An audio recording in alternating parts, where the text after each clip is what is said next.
ఇక దేశవ్యాప్తంగా సార్వత్రిక ఎన్నికల కోలాహలం కొనసాగుతుంది. కాసేపట్లో తొలి విడత ఎన్నికలకు పోలింగ్ జరగనుంది. ఇందులో భాగంగా 17 రాష్ట్రాలు 4 కేంద్రపాలిత ప్రాంతాల్లో 102 లోక్సభ నియోజకవర్గాలకు పోలింగ్ జరగనుంది. అరుణాచల్ ప్రదేశ్, అస్సోం, బీహార్, ఛత్తీస్గఢ్, మధ్యప్రదేశ్, మహారాష్ట్ర, మణిపూర్, తమిళనాడు, మేఘాలయ, నాగాలాండ్, మిజోరం, ఉత్తరప్రదేశ్, సిక్కిం, రాజస్థాన్, ఉత్తరాఖండ్, త్రిపుర, పశ్చిమ బెంగాల్తో పాటు కేంద్రపాలిత ప్రాంతాలైన జమ్మూ కాశ్మీర్, అండమాన్ నికోబార్ దీవులు, లక్షద్వీప్, పుదుచ్చేరిలో పోలింగ్ నిర్వహించనున్నారు. తమిళనాడులోని మొత్తం 38 లోక్సభ స్థానాలకు తొలి విడతలోనే ఎన్నికలు జరగనున్నాయి.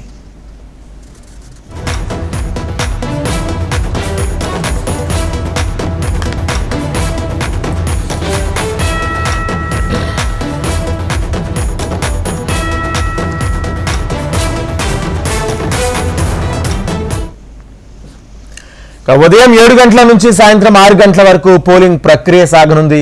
ఎన్నికలు సజావుగా నిర్వహించేందుకు ఎన్నికల సంఘం తగిన చర్యలు తీసుకుంది. ఓటింగ్ కేంద్రాల వద్ద భారీగా కేంద్ర బలగాలను మోహరింపజేసింది. కొండ ప్రాంతాలు, సమస్యాత్మక ప్రాంతాల్లో మాత్రం సాయంత్రం 5 గంటలకే పోలింగ్ ముగియనుంది.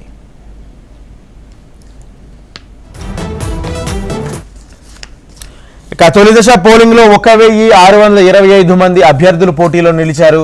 వారిలో 1491 మంది పురుషులు కాగా 134 మంది మహిళలు ఉన్నారు. ఇక 16.63 లక్షల మంది ఓటర్లు తమ ఓటు హక్కు వినియోగించుకోనున్నారు. వీరిలో 8.4 మంది పురుషులు, 8.23 కోట్ల మంది మహిళలు ఉన్నారు.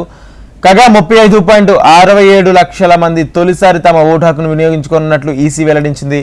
మొత్తంగా 1.87 లక్షల పోలింగ్ కేంద్రాలు ఏర్పాటు చేశారు. వికలాంగుల కోసం ప్రత్యేకంగా 1000 పోలింగ్ కేంద్రాలను ఏర్పాటు చేశారు. మొత్తంగా 18 లక్షల మంది సిబ్బంది తొలి విడత ఎన్నికల పోలింగ్ ప్రక్రియలో పాల్గొనబోతున్నారు.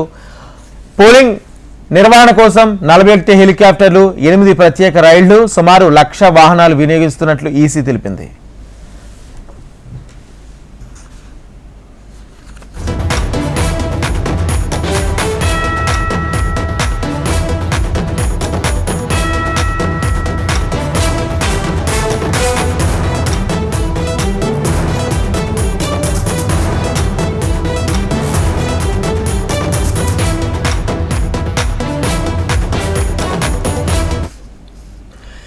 ఎన్నికల పోలింగ్ కోసం 361 మంది పరిశీలకులు నియమించారు. వీరిలో 127 మంది సాధారణ పరిశీలకులు, 67 మంది పోలీస్ పరిశీలకులు, 167 మంది వ్యయ పరిశీలకులు నియమించినట్లు ఈసీ తెలిపింది. ఇక 4627 ఫ్లయింగ్ స్క్వాడ్లు, 5208 స్టాటిస్టిక్ సర్వే లైన్ టీములు, 2028 వీడియో సర్వేలెన్స్ టీములు, 1255 వీడియో వ్యూయింగ్ టీంలను ఏర్పాటు చేసినట్లు ఈసీ వివరించింది.